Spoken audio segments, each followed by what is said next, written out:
আসসালামু আলাইকুম। পাকিস্তান আর কোথাও না পারলে আজকে কিন্তু নামিবিয়ার সাথে পারছে এবং এত সুন্দর একটা ক্রিকেট খেলছে। ছোট টিমের সাথে বরাবরই ভালো খেলে। সাহেবজাদা ফারহান হয়তোবা ইন্ডিয়ার সাথে কুলাইতে পারেনি, সিএম আইয়ুবও কুলাইতে পারেনি, কিন্তু আজকে কিন্তু রেকর্ড ব্রেকিং 100 তুলে নিয়েছে, কিন্তু 100 রান কিন্তু সাহেবজাদা ফারহানের। এবং সাদাব খানও ভালো ফিনিশিং, ওসমান তারিকের থলিতে কিন্তু প্রচুর পরিমাণে উইকেট। পাকিস্তানি ফাইনাল কিন্তু কোয়ালিফাই করছে। আজকে যদি কোনো ক্রমে পাকিস্তান হেরে যেত, কোনো ক্রমে পাকিস্তান যদি টুর্নামেন্ট থেকে বের হয়ে যেত, যদি হেরে যেত নামিবিয়ার কাছে, নামিবিয়া কিন্তু একবারে যে খুব ছোট দল তা না, আবার একবারে খুব বড় দল তাও না, তারা কিন্তু মাঝে মাঝে ভালো পারফরমেন্স করে। তবে আজকে কিন্তু 100 রানও করতে পারে নামিবিয়া। পাকিস্তানি বোলিং লাইনের কাছে কিন্তু দাঁড়াইতে পারেনি। ট্রেন্ডিং ছিল বাবরকে নিয়ে এত সমালোচনা, বাবরও কিন্তু আজকে স্কোয়াডে ছিল এবং সালমান মির্জাকে আজকে মেবি নেওয়া হয়েছিল, ওসমান তারিক ছিল। এবার আপনি যদি খেয়াল করেন সাহেবজাদা ফারহান ঝড়েই কিন্তু উড়ে গেছে মোটামুটি বলা চলে নামিবিয়া। অপরপক্ষে সাদাব খান ভালো ব্যাট চালিয়েছে।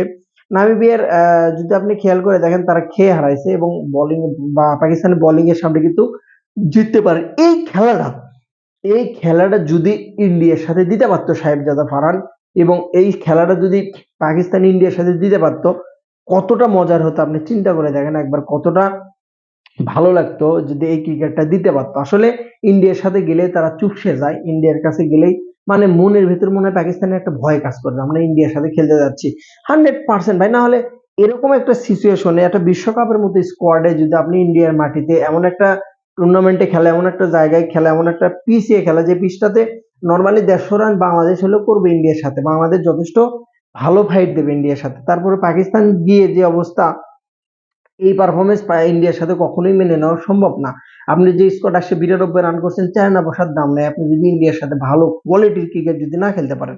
ইন্ডিয়াতে কোয়ালিটিফুল বলার আছে, কোয়ালিটিফুল ব্যাটার আছে, ওয়ার্ল্ড ক্রিকেটের বলার যেগুলো, ওগুলো ইন্ডিয়াতে পাবেন। তাদের মোকাবেলা করে আপনি যদি 192 করতে পারতেন তাহলে ঠিক ছিল। নামিবিয়াকে পিটিয়ে 100 রান করে ও আমার কাছে 4 রান মূল্য নেই, যদিও ক্রিকেট খেলা, বাট আপনি ইন্ডিয়ার সাথে ফাইট দিতেন, ইন্ডিয়াকে হারাই দিতেন। ইন্ডিয়ার সাথে খেলে যদি আপনি 100, ওরা কত করছে, 170 প্লাস করছে, তো আপনি সেখানে 160 করতেন, তারপরেও বলতাম যে না, ইন্ডিয়ার সাথে তারা একটা ফাইট দিয়েছে। তো এই রান, এই ভ্যালু এই রানের 192, 100 রানে আপনি জিতা, এটা আমার কাছে কোনো মূল্য, একদমই মূল্যহীন। বড় টিমের সাথে ভালো ক্রিকেট খেলেন তাহলে বোঝা যাবে। বাবরের কথা স্পেশালি আর বলার কোনো অপেক্ষা রাখে না, আজকে নামার সুযোগই পায় নাই, তার আগেই ফারহান খেলা শেষ করে দিয়েছে। পিটে মেরে শেষ, 3টা উইকেট পড়ছিল অনলি পাকিস্তানের। বাদ বাকি বলে যে কোয়ালিফাই করেছে পাকিস্তান, সামনে যেহেতু আরো অনেকগুলো ম্যাচ পাচ্ছে, আরো অনেকগুলো ম্যাচ অলরেডি কিন্তু একটা টিম কিন্তু কোয়ালিফাই করে নিয়েছে। সো সামনে কিন্তু অনেকগুলো ম্যাচ পাকিস্তান আছে, সামনে যদি ভুল না করে পাকিস্তান, সামনে যদি ভুল না করে এবং চেঞ্জ যদি ঠিকঠাক রাখে, আজকে খাজা নাফিকে সুযোগ দেওয়া হয়েছে, যথেষ্ট ভালো লাগছে আমার কাছে, যদিও রান করতে পারেনি, তারপরে একটু যদি ধৈর্য দেওয়া হয়, একটা দুইটা ম্যাচ যদি তাকে সুযোগ দেওয়া হয়, 100% ভালো করবে। সুযোগ দেন, সামনে আরো অনেকগুলো ম্যাচ আছে, ক্রিকেটটা খেলতে নিজের মতো করে সুন্দরভাবে ক্রিকেটটা খেলতে দেন, উপভোগ দেন। পাকিস্তান ক্রিকেট এতটা খারাপ না কিন্তু টি-20-তে, যতটা তারা পলিটিক্স এবং সিলেকশনে যতটা দুর্বল। তাদের টিমটা যদি ঠিকঠাক ভাবে সিলেকশন করে, নতুন যেগুলো প্লেয়ার আছে তাদের যদি সিলেকশন করে, ইন্ডিয়ার মতো টিমের সাথে শাহিন আফ্রিদির বল অনেক আগে ইন্ডিয়া খেলছে, আপনি সালমান মির্জাকে নিতেন সেখানে, বাবরের জায়গায় খাজা নাফিকে নিতেন, তারা তো নতুন বলারদের তারা মারতে পারতো না, নতুন বলারদের ট্রাই করতো, কারণ ওয়ার্ল্ড ক্লাস ব্যাটার হচ্ছে ইন্ডিয়া। তাদের সামনে আপনি দাঁড়াতে হলে অবশ্যই আপনাকে কৌশল অবলম্বন করতে হবে। এমন কৌশল অবলম্বন করেছেন যেখানে আপনি 110, 120 প্যাকেট, যেটা যে কোনো একটা দেশ ইন্ডিয়ার সাথে করতে পারবে।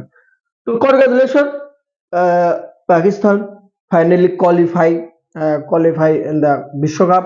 দেখা যাক সামনে আরো ম্যাচ আছে, ম্যাচের ফলাফল, ম্যাচের কন্ডিশনই বলে দিয়ে দেবে যে পাকিস্তানের খেলা বা পাকিস্তানের ক্রিকেট বা পাকিস্তানের পারফরমেন্স কোন দিকে যাচ্ছে। বলার অপেক্ষা, অবশ্যই দেখার আমন্ত্রণ রইল। ভালো থাকুন, আপডেট আসলে অবশ্যই দেওয়ার চেষ্টা করব। কনগ্রাচুলেশন এবং best of luck Sahibzada Farhan, যে রাজশাহী ওয়ারিয়র্স বাংলাদেশের বিপিএল খেলে গেছে, লোকটার প্রতি আলাদা একটা মায়া কাজ করে। তো 100 ইজ আ 100ই, 100 সবসময়ের জন্য গুরুত্বপূর্ণ। সো আজকে নামিবিয়ার সাথে 100টা বিশ্বকাপের মঞ্চে যে রেকর্ড ব্রেকিং ওয়ার্ল্ড রেকর্ড পাকিস্তানের হয়ে দ্বিতীয় মেবি আহমেদ শেহজাদ করেছিল 100, 111 রান। তার পরবর্তীতে মেবি ফারহান এটা থাকবে, 100% শিওর না, তারপর বলার চেষ্টা করলাম। দ্বিতীয়ত ফারহানেরটাই থাকবে। ভালো থাকুন, সালাম।